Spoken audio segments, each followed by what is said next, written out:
Hi, everyone. Welcome back to English Universe, the podcast where we don't just learn English, we live it.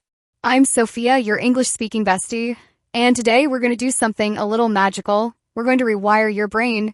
Yep. We're going to start thinking in English, even if you're a complete beginner. And don't worry, I know it sounds a little scary. I mean, thinking in another language? That's like dreaming in color when you've only seen black and white, right? But today, I'm going to walk you through it. Step by step, thought by thought. You're not alone on this journey. I'm right here with you. So grab your tea or your coffee, or hey, maybe your smoothie if you're feeling fancy, and let's dive into this.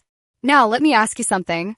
Have you ever found yourself in a situation where you're trying to speak English, but you first think in your native language, then try to translate it in your head, then you try to say it, and by that time the conversation is already over?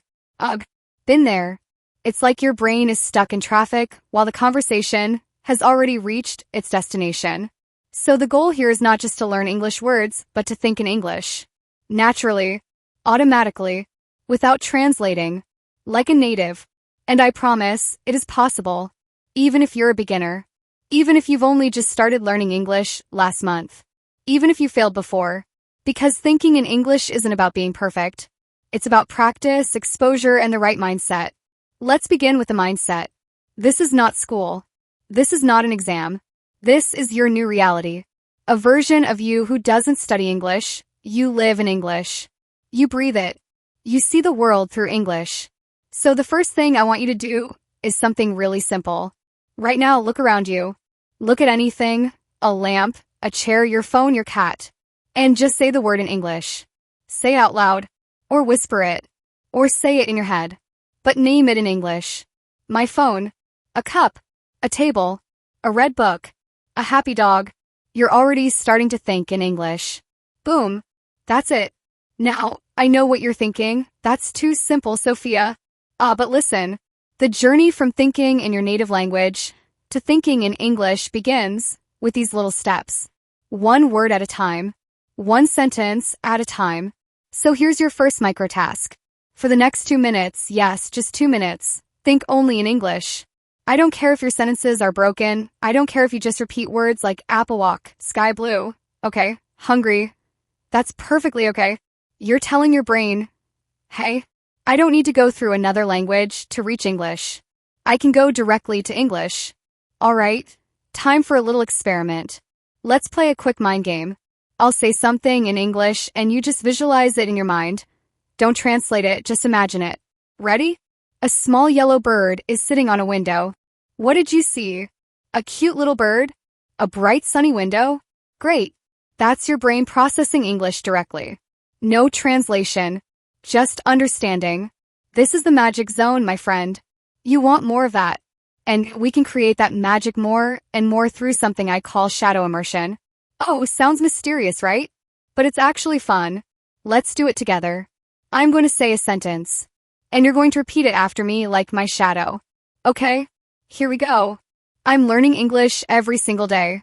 Now you. I'm learning English every single day. Again. I'm learning English every single day. And again. One more time with emotion. I'm learning English every single day. Yes, that's shadowing. And if you do it while watching videos, podcasts, movies, you'll be amazed at how fast your brain starts connecting directly to English without needing translation. All right, let's spice things up. Imagine you're waking up in the morning, and instead of thinking, I need to brush my teeth, in your native language, you say, I need to brush my teeth. Simple. Then you say, I'm going to take a shower. I'm making coffee. I'm so sleepy, but I have to go to work. Just narrate your life. In English, you don't need big grammar. You don't need long vocabulary lists. You just need to narrate your life in English. This is powerful because now your brain isn't just learning English in a classroom or textbook. It's experiencing it. So I want you to imagine this. Every time you think in your language and then translate, it's like taking a long, bumpy bus ride to your destination. But when you start thinking in English, it's like teleporting. Yes, teleportation. Boom, you're there. No middleman. Just you and English. So your job is to build that teleportation machine. Word by word. thought by thought.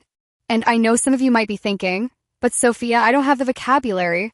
I can't think in English because I don't know the words. Now here's the secret. You don't need to know every word. When you don't know a word, use a different one, a simpler one, or describe it. Let me give you an example. Imagine you want to say, I want to eat watermelon, but you don't remember the word watermelon. So you say, I want to eat that big green fruit with red inside and black seeds. Boom. You just described it in English. And you didn't go back to your native language. That's thinking in English. You don't stop. You just keep going. Even if your words are small. Even if your grammar is broken. You keep moving. And now you're doing something beautiful. You're not just learning English. You're thinking like a communicator. You're thinking like a native. And can I tell you something amazing? Native speakers also do this. All the time. They forget words. They use simple phrases. They describe things. They pause. They say and like and you know, nobody is perfect. So give yourself permission to be imperfect and just keep thinking. Now, let's do a little daily brain warm-up together. Every morning, I want you to do this. Wake up, look outside, and describe one thing you see in English. Just one thing. Maybe it's the sky, the clouds, the traffic, the birds, your sleepy cat. You say, the sky is blue today. The traffic is noisy. My cat looks very sleepy. 3 sentences. Done. That's your warm-up. Over time, it becomes your new habit. You're training your brain to think in English first. Are you excited yet?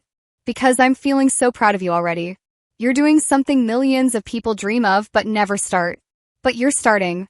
And we're just getting warmed up. Buckle up. Because now we're taking things to a whole new level. This is where we go beyond words and into feelings. Into habits.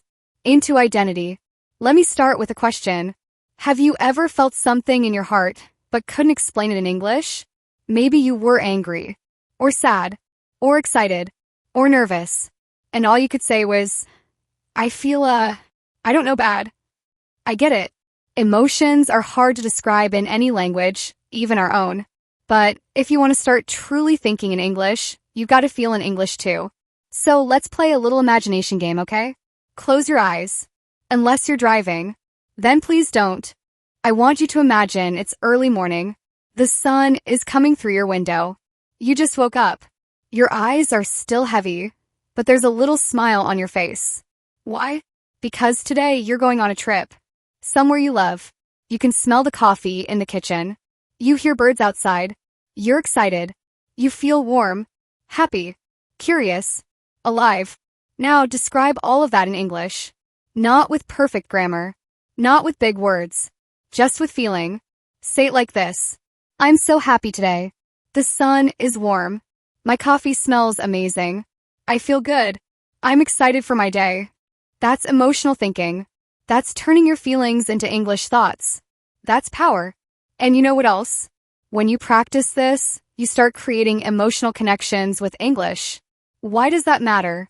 Because the more you connect your emotions to the language, the more your brain remembers it. Let me tell you a secret. The words you remember the most are not the ones you studied. They're the ones you felt. You remember the phrase, I love you, not because it was in a textbook, but because someone said it to you, or you wanted to say it, or you felt it and didn't know how. You remember, I'm sorry, I miss you, I'm scared. This is amazing. Because those phrases are connected to real, human emotions. That's how you build a thinking habit in English. Through feeling, through living. So let's turn that into a habit. I want you to start keeping a simple English emotion diary. Nothing complicated. Just a small notebook or your phone's notes app. Every day, write one sentence, just one, about how you feel. I feel tired today. I feel excited about my project. I feel nervous because I have a meeting. That's it. One sentence a day. Why? Because now your brain is getting used to connecting your internal world, your emotions, with the English language. And that's huge. Now, let's switch gears a little bit. Let's talk about immersion. Now, I know, when people hear immersion, they think, I have to move to America, or London, or Australia. No. Listen, honey, Immersion is not a place. It's a practice. You can create English immersion right where you are. Let me show you how. First, change your phone to English. Your apps, your settings, your browser, everything. Yes, it'll be confusing at first, but that's okay. Confusion is your brain growing. Confusion is good. Next, fill your world with English sounds. Your background music? English. Your YouTube autoplay? English. Your social media feed? Follow English creators. Your podcast queue? English universe, obviously winking face. The idea is this. You don't just study English 30 minutes a day. You let it surround you 24/7. Imagine this. You wake up. Your alarm is in English. You scroll your feed English. You walk to work, English podcast. You come home, English Netflix. You fall asleep, English audiobook. Suddenly, your brain is hearing English all the time, and it begins to think in English too. You didn't move to an English-speaking country. You created one. Inside your head. Boom. You're a language architect now. Look at you go. Okay, now for one of my favorite techniques, mini monologues. This is where you talk to yourself in English. Don't laugh. I do it every day. I call it my talk to Sofia time. Grinning face with smiling eyes. Here's how it works. Throughout your day, when you're alone, like brushing your teeth, walking, or cooking, just talk in English. I'm making dinner now. I'm really hungry. What should I eat today? Maybe rice? Or pasta? I love pasta. You just talk. Freely. No grammar rules. No shame. No one's listening. And if someone is listening, hey, let them. You're bilingual, baby. These mini monologues train your brain to speak without waiting. You don't stop to translate. You don't pause for perfection. You flow. And that flow, that's thinking in English. Let's try it right now, shall we? I'll start a mini monologue and you finish it. Ready? I'm walking in the park right now. The air feels fresh. I can hear birds. There's a little dog barking. I wonder. Now you continue. Say one more sentence. Go ahead. Say it out loud or whisper it. Good job. Yes, you. See what just happened? Your brain completed an English thought. That's thinking, my friend. Now here's where it gets even more fun. Storytelling. Because if you want to truly think in English, don't just speak sentences. Speak stories. Stories are how humans connect. They're how we learn. And they're how you can make English come alive in your head. So every evening, I want you to try this simple thing. Tell a story, out loud, to yourself, about your day. Even if nothing exciting happened, make it dramatic. Say, okay, so today I woke up super late because my alarm didn't ring. I ran to the kitchen and almost spilled coffee everywhere. My cat was judging me. It was chaos. But I survived. Now that's a story. Real or not doesn't matter. You just trained your brain to think in English narratively. And when your brain starts forming stories in English, that's deep fluency. That's the magic. Now, let's address one big fear a lot of learners have. What if I make mistakes while thinking in English? Honey, you will make mistakes. That's not a bug. That's a feature. Mistakes are not failures, they're footprints. They show you're walking the path. So if you think, I go to the store, instead of I went to the store, that's okay. Your brain is practicing. It's building. Next time, it'll say it better. But only if you keep going. So don't stop to judge yourself. Don't interrupt your English thoughts to correct yourself. Keep the thought flowing. Then later, maybe during review time, you can learn from the mistake. But in the moment, let it flow. English is not a test. It's a tool. You don't need it to be perfect. You need it to work. And every time you think in English, even badly, it's working. You are winning. Okay, deep breath. We've talked about emotion, immersion, shadowing, monologues, storytelling. Let's now talk about something weird but super effective. Ready? Start giving names to your thoughts. What does that mean? Let's say you're walking and thinking something random like, I hope it doesn't rain later. Now, instead of letting that thought pass, pause and say, that was a weather thought. Why? Because you're categorizing your brain in English. You're labeling your own thoughts in English. So later, when you hear someone say, looks like rain today, your brain connects it back to your earlier weather thought. Boom, mental association. It's strange, but powerful. Give your thoughts names. Like, that was a memory. That was a complaint. That was an idea. That was a dream. And do it all in English. Now your brain is organizing itself in English. Let me tell you, that's Jedi-level English thinking. Phew, you still with me? This is deep work. This is not surface level, memorize some word stuff. This is brain transformation. This is identity shift. This is you becoming an English thinker. And by the way, if at any point you feel frustrated or tired or like, I'm not getting it, that's normal. Let me say that again, that is normal. Learning a language is like planting a seed. You don't dig it up every day to check if it's growing. You water it with daily thinking. You sunshine it with joy. You trust that the roots are taking hold. And one day, boom, you're having thoughts, dreams, even arguments in English without even trying. Yes, arguments too. Like, why did she say that? She should have asked me first. I don't agree. Emotions, memories, thoughts, dreams, all in English. It's coming. You're already on the path. So, let me end this part with a powerful vision. Close your eyes. Imagine waking up one day and you're thinking in English before you even realize it. You're brushing your teeth, thinking, what's the weather today? You're texting your friend, and the words come out in English. You're watching a movie and understanding it without subtitles. You're not translating anymore. You're just thinking, and it feels so natural, because it is natural. You're not learning a language anymore. You're living it. You're not a student. You're a speaker, a thinker, a doer. In English, that day is coming. Keep going. You're closer than you think. You're not just learning English anymore. You're becoming the kind of person who lives in it. And that's rare. That's beautiful. That's you. All right, today we're going to seal everything we've talked about with a beautiful ribbon. We're going to talk about momentum. Because thinking in English isn't just about starting, it's about continuing. Every day. Even when you're tired. Even when you're stuck. So if part 1 was the spark, and part 2 was the fire, part 3 is how we keep it burning. Ready? Let's start with something very human. Your brain gets bored. It's true. Our brains are wired for novelty. We love new things.